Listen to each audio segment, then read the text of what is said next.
Hello students, how are you? Enjoying your studies? That's good. For mathematics, only the syllabus of the classes is not sufficient. If you get bored or not interested in doing the questions for some time, then you go for puzzles, for your reasoning, something different but related to maths. That will deviate your mind to the other direction in mathematics, and then you will be having a great interest in doing the things.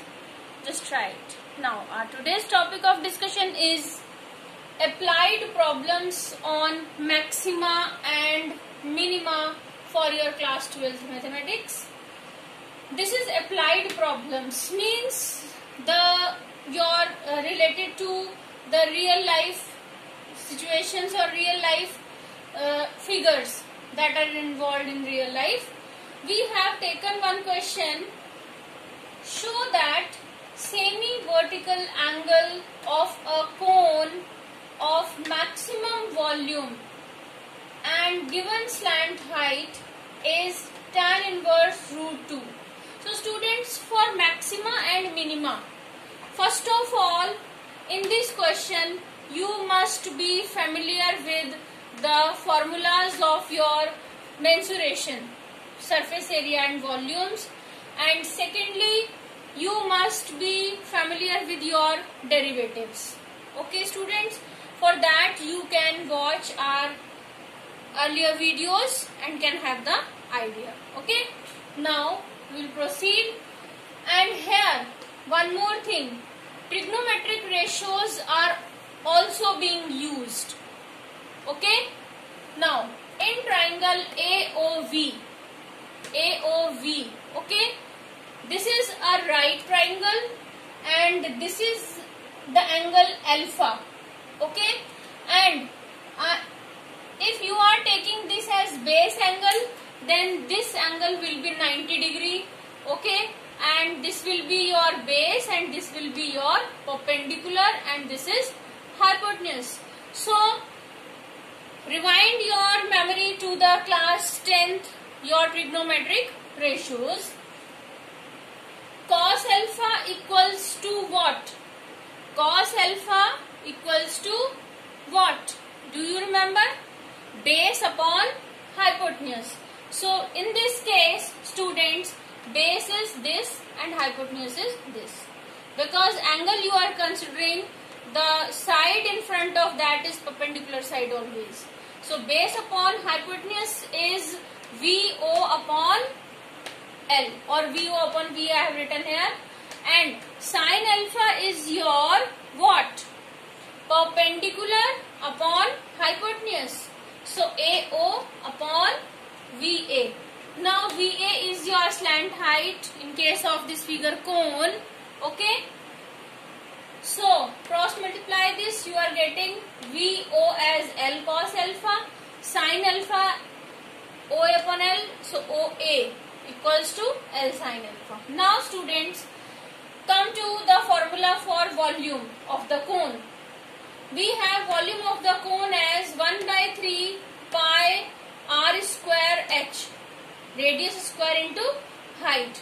R square is this square, O square. H is VO. Put the values of these OA and VO over here. Now V becomes 1 by 3 pi L square into L is L cube, sin square alpha into cos alpha.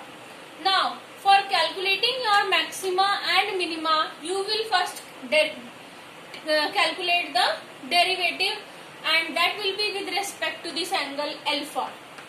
Okay, means this is constant for this. Okay, so dV upon d alpha equals to pi by 3 L cube. Now here we have used product rule. Okay, so you can take first function, second function and use the product rule. Students, now you can use this derivative of cos alpha is minus sin alpha. Okay, into sine square alpha becomes minus sine cube alpha plus, now derivative of this first function sine square alpha is 2 sine alpha into derivative of sine alpha is cos alpha, and that cos alpha into cos alpha cos square alpha. So students, take out sine alpha common from here. What is left? Minus sine square alpha plus 2 cos square alpha. Mark this equation as first equation. Now we will calculate the critical point. Okay, critical point of V. Now what is this critical point? Critical point is that point where a graph takes minimum or maximum value. Suppose this is this, so this will be the critical point, and here this will be the critical point. For finding out these two critical points, we put our first derivative equals to 0. Now take this first derivative over here. Now first of all, pi l cube 3 into sine alpha minus sine cube alpha sine square alpha plus 2 cos square alpha. Now this is becomes 0 when we shift this to this side. Okay, and this is also becomes 0. What is left? Only this. So 2 cos square alpha equals to sine square alpha, and students, move this to this side. This becomes sine square alpha upon cos square alpha equals to 2. This becomes tan square alpha equal to 2, and tan alpha equals to root 2. Okay, now I am writing cos alpha equals to 1 upon under root 1 plus tan square alpha. Is it clear to you? Come to your 10th class identities. Okay, 1 plus tan square alpha is equal to sec square alpha. Okay, and under root 1 plus tan square alpha is equal to sec alpha, and sec is 1 upon cos alpha. So cos becomes 1 upon 1 plus tan square alpha. Put value of tan alpha over here. Tan square becomes 2, 2 plus 1, 3. So I am getting cos alpha as 1 upon root 3. Now first derivative. Now for calculating maxima minima, you will again differentiate this derivative, means second order derivative, d2y upon d alpha square. This is the way how to write second order derivative. Again differentiating this. Okay, we have multiplied the sine alpha inside, so this becomes what? This becomes minus sine cube alpha minus 2 cos square alpha into sine alpha. Okay, I have multiplied this over this. This is constant. This is written as it is. Now minus sine cube alpha. What will be its derivative? 3 sine square alpha into derivative of sine alpha. We are using here what? Chain rule. Okay, derivative of function. So 3 sine square alpha and derivative of sine alpha is cos alpha, and minus 2 cos square alpha sine alpha. Now again the product rule, because we have two functions over here, cos and sine. So like here we use this, also derivative, take this minus, what will be the derivative of this? First function, derivative of first function. What is derivative of cos square? 2 cos alpha, and 2 2s are 4 cos alpha, into derivative of cos alpha is sine alpha, and sine into sine becomes sine square alpha. Then this will be as it is. Derivative of sine alpha is minus cos alpha, and minus minus becomes plus, and cos square alpha into cos is cos cube alpha. Okay students, now you take out cos cube alpha common from whole this. Cos cube alpha common, then upon you will also take cos cube alpha, because this is cancelled out and your derivative will be the same. Now minus 3, 1 cos alpha is cancelled out and cos square alpha is left. 1 cos alpha is cancelled out cos square alpha is left. Okay, and this is whole cancelled out. So students, what is left? This cos cube alpha. This becomes minus 3 sin square alpha upon cos square alpha, and this is also minus 4 sin square alpha upon cos square alpha. This becomes minus 3 tan square alpha, minus 4 tan square alpha. Add these two, becomes minus 7 tan square alpha, and here only 2 is left. Okay students, now the last thing, what will you do? You will put the values of this cos alpha and tan alpha in this expression.